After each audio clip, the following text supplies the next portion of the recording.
नमस्कार। मेरा नाम उमाकांत लखेड़ा है और उमाकांत लखेड़ा लाइव में आपका स्वागत है।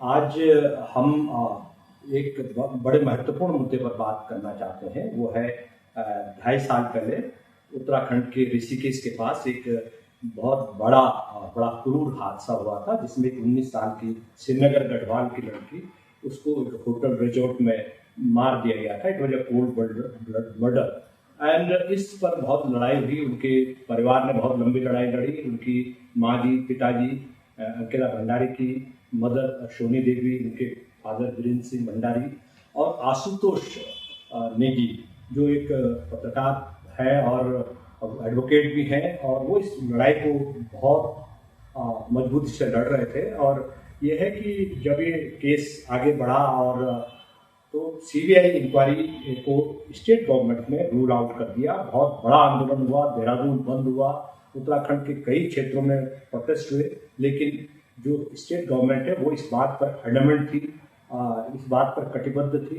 कि इसकी सीबीआई इंक्वायरी नहीं होगी। इसके जो शक की सुई है, शक की सुई स्टेट गवर्नमेंट की जो कार्यप्रणाली है, जो उनका काम करने का जो तरीका है, और क्योंकि इसमें कोई वीआईपी इन्वॉल्व था, जो भारतीय जनता पार्टी का उत्तराखंड में आज भी बहुत बड़ा नेता है और वही पूरा कंट्रोल कर रहे हैं। आज भी सरकार को भी कंट्रोल कर रहे हैं और भारतीय जनता पार्टी के संगठन को भी वो उत्तराखंड में कंट्रोल कर रहे हैं। इस मुद्दे पर जो ये मुद्दा जब लोकल कोर्ट से ये हाई कोर्ट में गया, हाई कोर्ट ने सीबीआई इंक्वायरी को कोई तवज्जो नहीं दी, और उसके बाद जब वहाँ सुनवाई नहीं हुई तो सुप्रीम कोर्ट में आया। सुप्रीम कोर्ट में कॉलिन गोंसाल्विस, जो बहुत बड़े एडवोकेट हैं देश के, उन्होंने ये हाथ में लिया, वॉलंटरली अपने हाथ में लिया कि एक इतनी बड़ी घटना देश के, हमारे देश के हिस्से में हुई है और एक बेकसूर लड़की और उसके बेसहारा माँ बाप को मदद करने के लिए उन्होंने इस केस को अपने हाथ में लिया। उन्होंने उनकी तरफ से एक पिटीशन सुप्रीम कोर्ट में दायर की, और आज 2 दिन पहले वो पिटीशन के बारे में सुप्रीम कोर्ट ने अपने हाथ खड़े कर दिए, हाथ झाड़ दी जिसको कह सकते हैं, कि इससे जो राहत थी, जो रिलीफ थी और जो न्याय की मांग थी परिवार की, वो एक किस्म से उस पर प्रश्न चिन्ह लग गया। और अब वापस लोअर जो ट्रायल कोर्ट है, जो निचली अदालत है, वहीं से ये वापस जाना पड़ेगा। निचली अदालत जिस कछुआ चाल से केस को लड़ रही है, उस पर कई तरह के सवाल खड़े हो रहे हैं और बहुत सारे लोगों का, यहाँ तक कि परिवार का भी भरोसा उठ चुका है न्यायपालिका पर, जो लोकल, लेकिन इसके बावजूद भी चूंकि उनके पास कोई विकल्प नहीं है, कोई ऑप्शन नहीं है, तो वो अपने स्तर पर कोर्ट में लड़ रहे हैं। गवाहियां चल रही हैं। 2.5 साल से आधे गवाह भी पूरे नहीं हुए हैं और अभी बहुत ज्यादा लंबी लड़ाई है। और कॉलिन गोंसाल्विस साहब, जो सुप्रीम कोर्ट में इस केस को लड़ रहे थे, उन्होंने परिवार को एक बड़ी मार्मिक चिट्ठी लिखी, और पूरे परिवार को नहीं, पूरी जो फैटर्निटी है, जो जुडिशियल फैटर्निटी है कंट्री की, उनको उनकी आंखें खोलने वाली चिट्ठी है वो, कि किस तरह से एक बेकसूर लड़की और उसके परिवार को हमारी न्यायपालिका ने बेसहारा छोड़ दिया, विदाउट एनी जस्टिस। तो आज इस मुलाकात में कॉलिन गोंसाल्विस साहब मेरे पास है, मेरे साथ है। मैं उनसे सबसे पहले तो कॉलिन साहब आपका स्वागत करूंगा, और आपका जो करेज है, जो आप जुडिशरी में एक जिसको कहते हैं ह्यूमैनिटी के लिए लड़ाई लड़ते हैं, हर मुद्दे पर ह्यूमन राइट के सवाल पर आप लड़ाई लड़ते हैं। आपने जो सुप्रीम कोर्ट में जो आपकी जो प्लीडिंग थी इस केस में, वो क्या थी, जरा उसके बारे में बताएं, अंकिता भंडारी केस में। तो मेन पॉइंट ये था कि मामूली लोगों को पकड़ लेगा ये निश्चित है जी, क्योंकि कोई नहीं पकड़ेगा ये नामुमकिन है जी। पब्लिक को दिखाने का है कि हमने न्याय दिलाया। तो होटल के कुछ अफसरों को पकड़ा जी, उनको आरोपी बनाया जी, और उनको कन्विक्ट करेगा, मेरा कोई डाउट ही नहीं है जी। सबूत हो या न हो, कुछ लोगों को पकड़ के ये कन्विक्ट करना पड़ेगा। लेकिन हम इससे खुश नहीं है जी, क्योंकि हमें लगा, और माँ से भी सुना, आशुतोष से सुना, जर्नलिस्ट से सुना, अलग अलग लोगों से सुनने को मिला कि इसके पीछे एक बहुत बड़ा आदमी है, जो पॉलिटिकली बहुत ही सीनियर आदमी है जी। और इसका शुरुआत इससे हुआ कि अंकिता ने उसका फ्रेंड पुष्पदीप को व्हाट्सएप चैट में उसने कही कि पुष्पदीप, आई एम फ्राइटेंड और मैं बहुत डरी हुई हूँ। हाँ, डरी हुई। और मैं अभी एक वीआईपी आने वाला है एंड टुमारो ही वांट्स मी कुछ स्पेशल सर्विस उनको दिलाने का, एंड आई एम स्कैर्ड क्योंकि स्पेशल सर्विसेज का मतलब उसका समझ में आई, ही अंडरस्टूड कि ये कुछ गलत काम करेगा मेरे साथ जी। सो इससे शुरू हो गया, और जैसे उन्होंने प्रिडिक्ट किया कि ये होने वाला है वैसे हुआ। उसने आया, पता नहीं, और शायद उसको फोर्स करने में उसका हत्या हुई। ये स्टोरी है उनकी। जी, करण साहब, आपको क्या लगता है कि अगर सीबीआई जो पुलिस जो इन्वेस्टिगेशन है, आपने अपने जो ओपन लेटर है उसमें भी लिखा है कि पुलिस चूंकि पॉलिटिकल प्रेशर्स में है, तो आपको क्या लग रहा है कि पुलिस इस हद तक पॉलिटिकल प्रेशर में थी कि पुलिस का जो अपना आईपीएस ऑफिसर जो इंचार्ज थी इन्वेस्टिगेशन की, एसआईटी बनाया, तो उसका वो भी अंडर प्रेशर थी और वो डिक्टेशन पे काम कर रही थी स्टेट गवर्नमेंट के? देखिए सब, मैं नहीं कह सकता कि somebody is pressurizing somebody।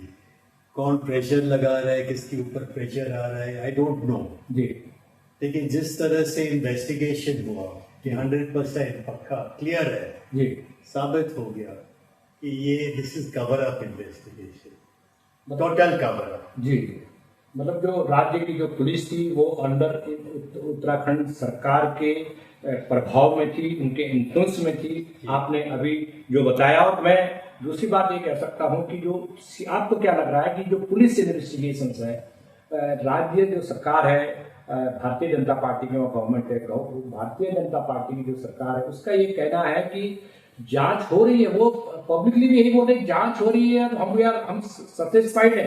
तो सरकार का सेटिस्फाइड होना जरूरी है, या जो विक्टिम है उसके परिवार का सेटिस्फाइड होना जरूरी है, या justice in the interest of justice satisfied होना जरूरी है? आखिर में जस्टिस होना चाहिए जी। और अगर इन्वेस्टिगेशन इतना सुपरफिशियल हो गया, ऊपर से हुआ जी, और उसमें कोई इन्वेस्टिगेशन में कोई फोर्स नहीं है, पावर नहीं है, जी, तो कोई इन्वेस्टिगेशंस का नोट पढ़ेंगे या एविडेंस जो होता है वो पढ़ेंगे, आप मालूम होगा कि police was not interested yes इसमें। प्रभाव की बात नहीं, आजकल की पुलिस ऐसा है, कोई बड़ा व्यक्ति उसके पास आएगा तो इमीडिएटली वो पैर पकड़ेगा। जी, इमीडिएटली। जी, no pressure is needed to ask police कि तुम इस बड़े आदमी का काम कर लो, प्लीज उनको बचाओ, जी, उनको सेफ रखो। No pressure is needed, everybody very anxious to help जी, the big people. Simple thing, in the hotel CCTV camera, if you had caught that, yes, CCTV camera में ये VIP का चेहरा निश्चित है, बिल्कुल 100%। बिल्कुल, You will see VIP। Yes, और VIP अकेला तो नहीं है कि वो अकेले तो नहीं है, वो कुछ ग्रुप के साथ में आया, और ग्रुप के साथ में उसका एक है बॉडीगार्ड जैसा आदमी था, जी, मसल मैन, पूरा ग्रुप था।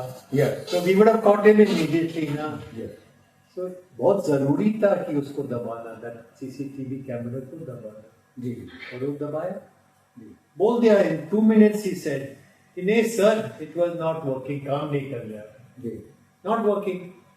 तो I was like okay, not working, I am going. Okay, you must find out ना कि चल रहा है नहीं चल रहा है। बिल्कुल सही बात, हाँ, और then you should seize the Yes. CCTV। ठीक है। जी। आपको क्या लग रहा था? जी देखिए, सुप्रीम कोर्ट में जैसे हमारे ट्रायल सुप्रीम कोर्ट में जब फैसला हुआ उसके बाद भी आपकी मेरी बातचीत हुई, और आपने कहा कि there are other options at the trial court level पर। तो आपको क्या लग रहा है कि अब जो है सुप्रीम कोर्ट ने जब हाथ खड़े कर दिए, तो आपको क्या लग रहा है कि ट्रायल कोर्ट लेवल पर हमारे पास क्या ऑप्शन है? बहुत कम ऑप्शन है सर, अच्छा, क्योंकि लीडरशिप, हमारा जुडिशरी का लीडरशिप एकदम टॉप से होता है। जी,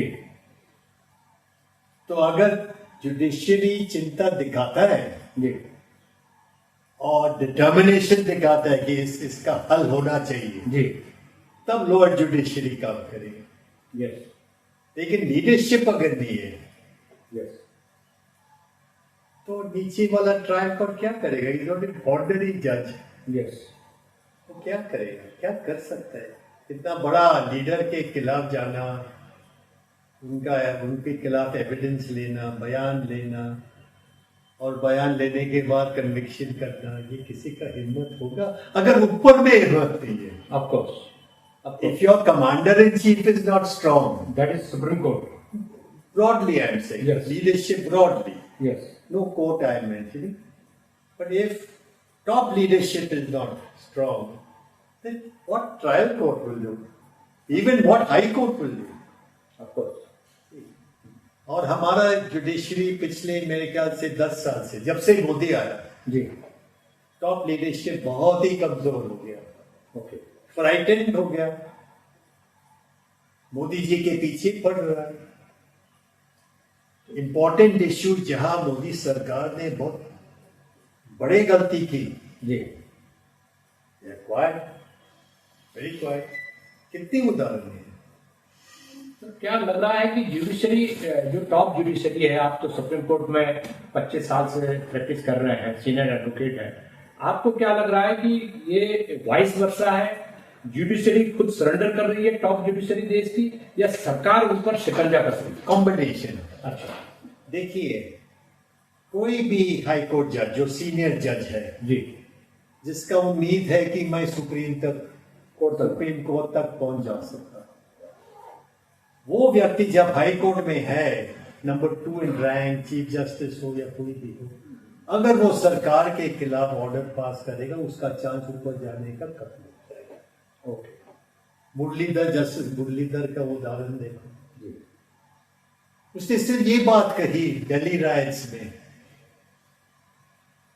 saw the video, cabinet minister, member of parliament, BJP, hate speech, देश के गद्दारों को, ये स्लोगन आपको मालूम है? तो मुरलीधर साहब ने से this is a crime, you register FIR please. Yes, उस पर he lost his chance to go to Supreme Court. Now he is here in the Supreme Court, but as lawyer, yes, any judge who challenges government, challenges मतलब not challenge like that, लेकिन कानून के हिसाब से चले, constitution के हिसाब से चले, any judge, he cannot dream of going to Supreme Court, cannot dream. Yes. Colin साहब, ये बताइए कि लोग कहते हैं, हम अंकिता भंडारी के केस पे चर्चा कर रहे हैं, लोग कह रहे हैं कि ऊपर वाला है वो भी न्याय करेगा, और एक लोग बोलते हैं आम आदमी कि कानून के हाथ बहुत लंबे होते हैं। क्या ये जो डार्कनेस आई है अंकिता भंडारी के केस में, क्या आपको लगता है कि कभी उजाला होगा, कभी सनराइज होगा, कभी जस्टिस होगा, और अगर जस्टिस नहीं होगा तो फिर ये जो हमारा जो सिस्टम है, ये आपको नहीं लगता कि कलेक्ट कर रहे हैं? एक कोलैप्स हो गया 50%। ओके, जब मैं प्रैक्टिस में आया बहुत साल पहले, लेकिन दिल्ली में मैं 2000 से हूँ, तो 2000 से मैं सुप्रीम कोर्ट में आना शुरू हो गया। तो लास्ट 25 इयर्स मैं खुलेआम से कह सकता है कि 50% स्ट्रेंथ ऑफ जुडिशरी कम हो गया। 50% कैपेसिटी, डिटर्मिनेशन, अंडरस्टैंडिंग खत्म हो गया, और 5 साल में पूरा खत्म हो जाएगा। और मैं क्या गरीबों के लिए काम करता है, तो मैं कह सकते दलित, ट्राइबल, आदिवासी, कामगार, स्लम ड्वेलर, सब फेड हो गया जुडिशरी से। स्लम ड्वेलर है, तुम्हारा घर तोड़ेगा, कोई जा सकता है क्या हाई कोर्ट में? कोई जाना चाहेंगे? अभी कोई नहीं जाना चाहेंगे। लेकिन जब मैंने प्रैक्टिस शुरू किया, हाई कोर्ट जजेस, सुप्रीम कोर्ट जजेस, दीज आर पोर पीपल, इनका भी राइट टू हाउसिंग का अधिकार है, स्टेट अब नहीं है। अच्छा सर, ये बताइए कि अंकिता भंडारी केस में जो सुप्रीम कोर्ट ने जो भी हाथ खड़े किए और कुछ भी करने से इनकार कर दिया, अब क्या हायर कोर्ट में, सुप्रीम कोर्ट में रिवाइज पिटीशन डालने का कोई औचित्य है, कोई मतलब है क्या? सर, सबसे पहले मैं सुप्रीम कोर्ट का ऑर्डर के बारे में कुछ बोलना नहीं चाहता है। वो ऑर्डर आप पढ़ सकता है। सुप्रीम कोर्ट ने डिसमिस तो नहीं किया जी, सुप्रीम कोर्ट ने लोअर कोर्ट को इश्यू ओपन रखा जी कि ट्रायल एविडेंस होने के बाद देखा जाएगा क्या होगा, तो उसने डिसमिस तो नहीं किया सुप्रीम कोर्ट ने हेल्प नहीं किया। उससे मैं बहुत निराश हो गया। अलग बात है, लेकिन डिसमिस तो नहीं किया। लेकिन अभी कुछ रास्ता है कोर्ट में, सुप्रीम कोर्ट में, मुझे नहीं लगता है ज्वाइंट बेंच में या किसी, मुझे नहीं लगता है कि कोई करेगा किसी कंबाइंड बेंच में जाने का। वो गरीबों के लिए नहीं होता है। अच्छा, 2 judge bench, 3 judge bench, 5 judge bench, 7 judge bench, 9 judge bench, not for poor. Commercial matter में होगा, अलग अलग मैटर में होगा, आर्बिट्रेशन में हो सकता है, but not for human rights. तो सर ये बताइए कि जो हम कहते हैं कि जो उत्तराखंड सरकार को जो लीड कर रहे हैं, उन लोगों ने कॉन्स्टिट्यूशन का शपथ लिया, जब चीफ मिनिस्टर बना तो उसने वोट लिया कि मैं जो काम करूंगा पब्लिक के इंटरेस्ट में करूंगा और जो इंस्टीट्यूशन के इंटरेस्ट में करूंगा। तो अगर एक चीफ मिनिस्टर डिरेल कर रहा है, बाधाएं खड़ी कर रहा है, और वो भी चीफ मिनिस्टर में अंडर प्रेशर होगा, नो डाउट हम उसको भी एक किस्म से कमजोर व्यक्ति के रूप में देख सकते हैं कि उस पर भी ऊपर से प्रेशर होगा कि मैं किसी प्रेशर में नहीं आना।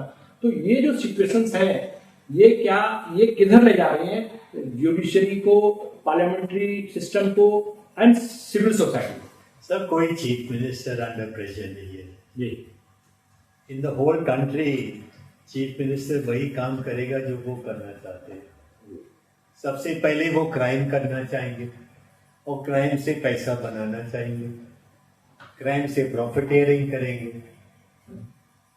पैसा बनाने का है, पावर बढ़ाने का है, गलत काम करना, ये है हमारे चीफ मिनिस्टर का असली जी। Nothing to do with constitution जी, nothing to do with law and order जी। उनका पैसा बनाने का, खूब पैसा बनाने का, और बाय यूज ऑफ फोर्स, जबरदस्ती से काम चलाना जी। इसमें सर ये हमारा देश बिगड़ गया सर, हमारा देश पूरा बिगड़ गया जी। नो मोरालिटी, जस्टिस, ऐसा कुछ नहीं पता है अभी। सर अंकिता भंडारी के केस में इंटरेस्टिंग जो जिसको कहते हैं नक्सेस है politicians and mafia and businessman का। तो ये भी एक उदाहरण है जो 1993 में जो NN बोरा कमेटी साहब ने रिपोर्ट बनाई, रिपोर्ट सबमिट की थी कि पॉलिटिशियंस, माफिया एंड क्रिमिनल्स का नक्सेस है। मैंने भी उसको इस पे बहुत सारी चीज लिखी और इस सारी चीजों को मैंने इंडिकेट किया। क्या आपको लग रहा है कि ये जो नक्सेस है इस पार्टिकुलर केस में, क्योंकि वो जो पुलकित आर्य है, जो हत्यारा है, जो अभी पुलिस ने मेन एक्यूज है, जो जेल में है, उसके जो फादर है वो भारतीय जनता पार्टी के बहुत बड़े RSS के बड़े नेता है। स्टेट गवर्नमेंट के पुलिस ऑफिसर्स, वहाँ के राज्यसभा के MP, चीफ मिनिस्टर्स, इन सबको वो एक किस्म से वेलकम कर रहे हैं उनकी जीत पर, या जब भी आप मिलते हैं। आपको क्या लग रहा है कि ये जो नक्सेस है, इस नक्सेस को तोड़ने के लिए जो पब्लिक जो एंगर वो खड़ा हुआ उत्तराखंड में, वो पब्लिक एंगर कम है, वो सफिशिएंट नहीं था, क्योंकि सड़कों पर लोगों ने प्रोटेस्ट किया, उसका कोई असर नहीं हुआ। पब्लिक जो आउटरेज है, पब्लिक का जो गुस्सा है, उसको भी गवर्नमेंट नहीं मान रही है। तो ये जो ट्रेंड है, इसको क्या बोलेंगे आप? देखिए सर, ये जो नेक्सस है, संबंध जो है जी, पॉलिटिशियन, क्रिमिनल वगैरह वगैरह वगैरह, ये जो नेक्सस है ये पूरा देश में है जी, हर सरकार में होता है जी। अभी आगे जाने वाला क्या होगा, क्योंकि प्रोटेस्ट करने के बावजूद भी कुछ नहीं होता है, सरकार तो कुछ नहीं कह ही नहीं करता है। लेकिन सर समय आएगा, मुझे लगता है समय आएगा, धीरे धीरे से पब्लिक जो है, वर्किंग क्लास, मजदूर वर्ग वगैरह, धीरे धीरे से चेंज होता है, परिवर्तन करता है।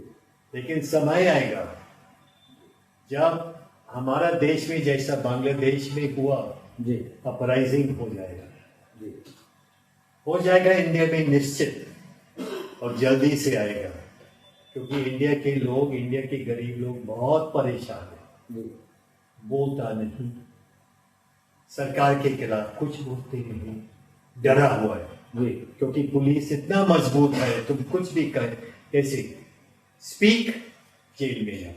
यस, हमारा बोलने का अधिकार है ना, लोग कहते हैं right to freedom of speech and expression, जी, लेकिन कोई सरकार के खिलाफ बोलेगा नेक्स्ट डे जेल, इवन सवाल सवाल भी पूछेगा, सवाल पूछेगा सवाल जेल। पूछने पर जेल। हाँ। जी, ये उत्तराखंड में, सारे देश में हो रहा है, उत्तराखंड में भी हो रहा है बड़े पैमाने पर, जहाँ जहाँ खासतौर पर बीजेपी के गवर्नमेंट से वहां भी हो रहा है, नॉन बीजेपी गवर्नमेंट में भी हो रहा है, लेकिन यहाँ ज्यादा हो रहा है। ये कहें 3 इंजन है हमारे, ये लोकल बॉडी भी हमारा है, स्टेट भी हमारा, सेंटर भी हमारा। मैं सर भाई जवाब देना चाहूंगा, क्योंकि इंडिया में रिप्रेशन इतना ज्यादा हो गया, जी, मेरे ख्याल से ब्रिटिश जमाना से भी 2 गुना 3 गुना ज्यादा। Right, we are worse than British yes, for torture, killing, force, rape. We are worse than British today in India today.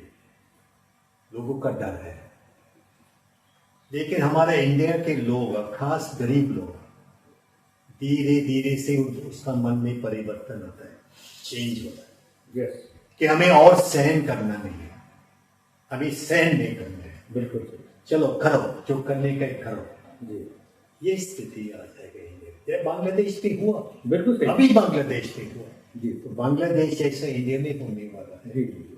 Sir एक बात बताइए कि सुप्रीम कोर्ट को पता है कि इसमें, इस केस में पुलिस ने बहुत सारा लूप होल, क्योंकि सुप्रीम कोर्ट के जज इतना इनोसेंट नहीं है कि उनको ये नहीं पता कि ये केस खराब कर दिया स्टेट की पुलिस ने, स्टेट की गवर्नमेंट ने, और अब इस परिवार को जस्टिस नहीं मिल सकता है।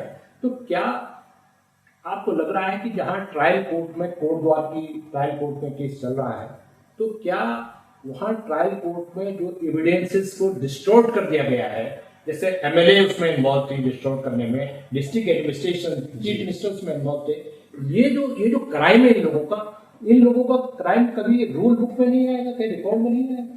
देखिए सर, हर सुप्रीम कोर्ट जज होशियार होता है, जी, very clever, very intelligent, Yes. You can not fool Yes. The supreme court, you may not like yes, कि इनका विचारधारा से मेरा मतभेद है, वो अलग बात है, जी, but they can not be fooled. Yes, तो जजेस अंडरस्टैंड कि व्हाट इज द इशू और कौन क्या कर रहा है, जजेस अंडरस्टैंड 100%, और वेरी हार्ड वर्किंग जजेस Indian judiciary. Yes, but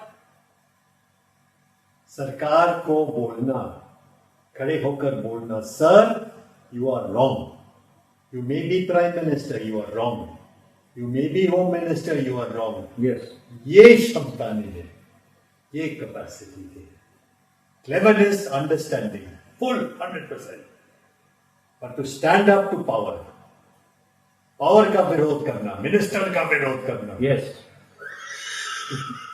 very unfortunate. उसमें सर क्या होता है, स्पाइन होता है ना, स्पाइन, Yes. स्पाइन नहीं है सर। जैसे आपने चिट्ठी में लिखा है कि जो इनका स्पाइन नहीं है, तो पुलिस, आपने ये लिखा है अपने लेटर में कि पुलिस जो है स्पाइनलेस है, पुलिस का कोई स्पाइन नहीं है पॉलिटिकल लीडरशिप के सामने। तो आपको सर ये बताइए सब जजेस का स्पाइन क्यों ऐसा पिघल गया, हाँ, इसलिए क्योंकि जजेस पर बहुत रिप्रेशन हो गया, उनका फोन का वीडियो टेपिंग हो गया। अच्छा, हाँ, कोई जज सरकार के खिलाफ कुछ ऑर्डर देगा, उसको दूर सिक्किम में भेजा जाएगा, उसका करियर बर्बाद हो सकता है। 15 साल हाईकोर्ट में काम करने के बाद करियर खराब हो गया, बिल्कुल सही बात है। जूनियर जज आपके ऊपर आ गया, सुप्रीम कोर्ट तक पहुंच गया, तुम इधर है हाईकोर्ट में। जी, तो जजेस are scared also, not only spine, जजेस आर आल्सो बहुत भय है, जी, what will happen to me if I do my duty, क्या होगा, जी। What will happen, they are afraid. तो सर ऐसी सिचुएशंस में जब अंकिता भंडारी का केस ट्रायल कोर्ट में चल रहा है, और इसको हिंदी में बोलते हैं कछुआ चाल से चल रहा है, 2.5 साल में वहीं का बहुत ज्यादा प्रोग्रेस नहीं हुई है जो होनी चाहिए थी। अगर सीबीआई, जैसा आपने बताया कि सीबीआई में होता तो दूध का दूध, पानी का पानी होकर के, और जो वीआईपी भारतीय जनता पार्टी का नेता वहां बैठे हुए हैं वो कब के शिकंजे में आ गए होते। तो क्या ये इस ट्रायल कोर्ट में, क्या जो जज अगर न्याय करना भी चाहे तो मुश्किल है, यस, मुश्किल है करना। जी, It is not easy to criticize judge. Yes. Easy. Why you surrendered? Why you gave this order? आपको मालूम था ना क्या सही था क्या गलत? Why you gave this order? Judges are afraid today. Modi सरकार का पूरा दबाव आ गया जुडिशियरी पर. It is very difficult. very difficult. Including the lower, including Ankita Bhandari, everywhere. Everywhere. Ji. I pity the judges sometimes. I can see the judge wants to do, करना चाहता है. There are very good judges in Indian judiciary. करना चाहता है. But they are so afraid. If I do this step, what will happen to me? तो इसमें एक छोटा सा सवाल, मेरा आखिरी सवाल है कि इस केस में अभी जो स्टेज है, जो अक्यूज्ड हैं, उन अक्यूज्ड में से कुछ लोगों ने कुछ ने एक एप्लीकेशन दिया कोर्ट में कि narco, we are ready for the narco test. Yes. Narco test के लिए हम तैयार हैं. Yeah. और जज के सामने जो वो एप्लीकेशन गया तो कुछ नहीं हुआ, Dismiss किया. डिसमिस कर दिया उनका. ऐसा सुना. Dismiss कर. डिसमिस कर Now दिया. this is very interesting. जी. क्योंकि अगर आरोपी खुद आ जाता है सामने कि मेरे ऊपर केमिकल करो, हाँ. नार्को टेस्ट कर लो, यस. मतलब उसको पूरा डिस्क्लोज करने का. जी. He wants to disclose, but judge is stopping him. Okay. See, he can do narco test. Yes. जबरदस्ती नहीं कर सकता है. हाँ. आयो, हाँ. जबरदस्ती can't force it. Yes. But he's on his own. He is saying कि मेरे ऊपर ये टेस्ट चलाओ, मैं सब कुछ बताने के लिए तैयार हूँ. Okay. He stopped. Okay. Why? Because people are afraid. Yes. If people speak the truth, खास ये होटल स्टाफ, क्योंकि उनको पूरा मालूम है यस. क्या अरेंजमेंट था, क्या था, एवरीबॉडी आ गई. If they had done narco test, पूरा जो ट्रूथ है अगर वो निकल आता है, finish. We will catch that VIP tomorrow. Yes. तो इसका मतलब है कि जज is also party to destroy the path of justice. You said so. I did not say. Huh? You said. Yes. But sometimes it happens. Very often it happens. The judge is also doing injustice. Yes. Many times he is doing justice. Injustice कर रहा है. लेकिन But I don't want to criticize this judge now. yes, yes. क्योंकि case is going on. I don't want to criticize. Yes, yes, yes. और ये है कि मुझे जो आपकी बातचीत से लग रहा था कि ये जो केस है बड़ा डिफिकल्ट है जस्टिस पाना इस मामले में, क्योंकि जो ऑब्स्टिकल्स, जो रुकावटें स्टेट गवर्नमेंट ने इसमें पैदा कर दी हैं सीबीआई इंक्वायरी ना डाल करके, ऐसा लगता है कि आने वाले टाइम पर अगर उस परिवार को जस्टिस नहीं मिला तो स्टेट गवर्नमेंट की जो लीडरशिप है, बीजेपी की लीडरशिप है, उनको पब्लिक में जवाब देना पड़ेगा ये कि भाई आपने जो रिकॉर्ड पैदा की, ये आपकी वजह से उस फैमिली को, उस लड़की को, जो लड़की मर गई है अंकिता भंडारी, उसकी फैमिली को जस्टिस नहीं मिला. क्या ये लोग कटघरे में होंगे जो स्टेट की लीडरशिप है बीजेपी की? मुझे नहीं लगता है सर. जी. अभी हमारा लीडरशिप ना कोई परवाह नहीं करता है. जी. किसी का भी बलात्कार हो उसको फर्क नहीं पड़ता. जी. किसी का भी मर्डर हो फर्क नहीं पड़ता है. जी. ये केयर नहीं करते. ये राक्षस जैसा हो गया. इसमें कोई अच्छाई नहीं है. राक्षस जैसा है. जी. पब्लिक मूड, पब्लिक का जो विचारधारा है, पब्लिक का जो भी है फीलिंग है, पब्लिक का गुस्सा केयर नहीं करता. जी. जो करने का करो. हम तो है पॉलिटिशियन, चीफ मिनिस्टर, हम अपना करेगा. जी. ये स्थिति में आ गया इंडिया. जी. तो दोस्तों, कॉलिन कॉन्सर्वेज हमारे साथ थे, अभी उन पर हमने बातचीत की. वो सुप्रीम कोर्ट में अंकिता भंडारी का केस लड़ रहे थे और अभी भी उनकी ये इच्छा है कि उस केस में उनकी अगर सर्विसेज की जरूरत पड़ी, उनकी मशवरे की जरूरत पड़ेगी तो वो हर समय दिन रात तैयार है कि उसमें उसके परिवार को, उस बेकसूर लड़की के माँ बाप को मदद पहुंचाने के लिए. और आज उन्होंने हमसे काफी लंबी और बहुत इंटरेस्टिंग बातचीत की. मैं आप सब दोस्तों की तरफ से जो इस कार्यक्रम को देख रहे हैं, मैं कॉलिन साहब का बहुत बहुत शुक्रगुजार हूँ, बहुत बहुत थैंक्स उनके लिए करता हूँ और ग्रेटिट्यूड उनके परिवार की तरफ से भी करता हूँ कि वो बिना किसी स्वार्थ के, सेल्फलेसनेस से वो उनके परिवार को मदद कर रहे हैं. और आप बहुत सारे परिवारों को मदद करते हैं जिनको सिस्टम ने दुत्कारा, जिसको पुलिस ने दुत्कारा, जिनको उनके राइट से दुत्कारा जाता है. मैं कॉलिन कॉन्सर्वेज का बहुत धन्यवाद अदा करता हूं और आपसे फिर अगले वीडियो में किसी और मुद्दे के साथ मुलाकात होगी. तब तक के लिए नमस्कार. Thank you.